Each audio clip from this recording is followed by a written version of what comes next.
Hi everyone, देखते हैं thermal decomposition reaction जिसे हम थर्मोलिसिस भी बोलते हैं।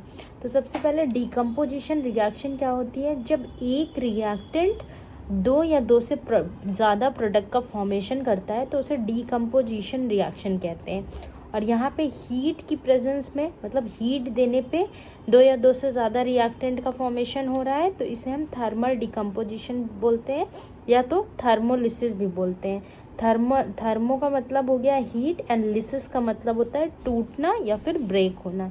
तो इसका पहला एग्जांपल देखते हैं, फेरस सल्फेट। तो सॉलिड फेरस सल्फेट पे जब अगर हम हीट पास करेंगे तो ferric oxide solid plus sulphur dioxide और सल्फर ट्राईऑक्साइड गैस का फॉर्मेशन होगा।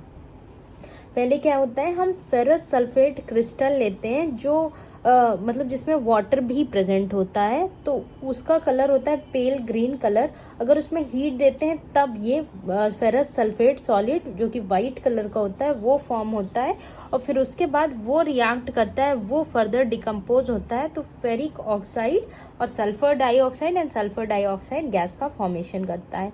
तो फेरिक ऑक्साइड का कलर रेडिश ब्राउन होता है। यहाँ कुछ इंपॉर्टेंट पॉइंट है, ये सल्फर डाइऑक्साइड है जो गैस, उसका सफोकेटिंग स्मेल होती है, सफोकेटिंग ऑडर होता है।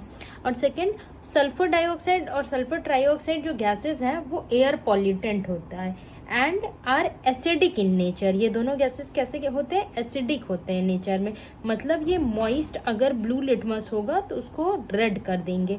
और ये रिएक्शन है वो एंडोथर्मिक रिएक्शन है। क्यों? क्योंकि ये रिएक्शन, इसमें हम हीट दे रहे हैं, मतलब हीट इन्वॉल्व हो रही है।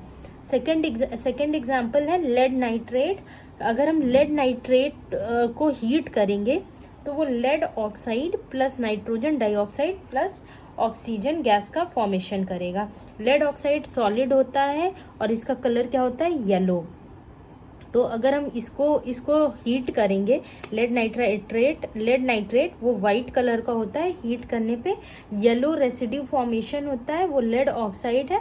और सल्फर और नाइट्रोजन डाइऑक्साइड है वो ब्राउन फ्यूम्स मतलब उसके होते हैं, मतलब जब रिएक्शन होगी तो जो गैस निकलेगी वो ब्राउन कलर की होगी, तो वो ब्राउन कलर की जो गैस है वो नाइट्रोजन डाइऑक्साइड होगा और येलो रेसिड्यू लेड ऑक्साइड होगा। तो ये इस रिएक्शन के कुछ इंपॉर्टेंट पॉइंट है। पहला, ये क्रैकिंग साउंड प्रोड्यूस करेगा। दूसरा, ब्राउन फ्यूम है जो नाइट्रोजन डाइऑक्साइड की, उसकी इरिटेटिंग स्मेल होगा और येलो सॉलिड रेसिड्यू फॉर्म होगा। और NO2 गैस क्या होता है? एसिडिक होता है और ये रिएक्शन भी एंडोथर्मिक होती है। Thanks for watching.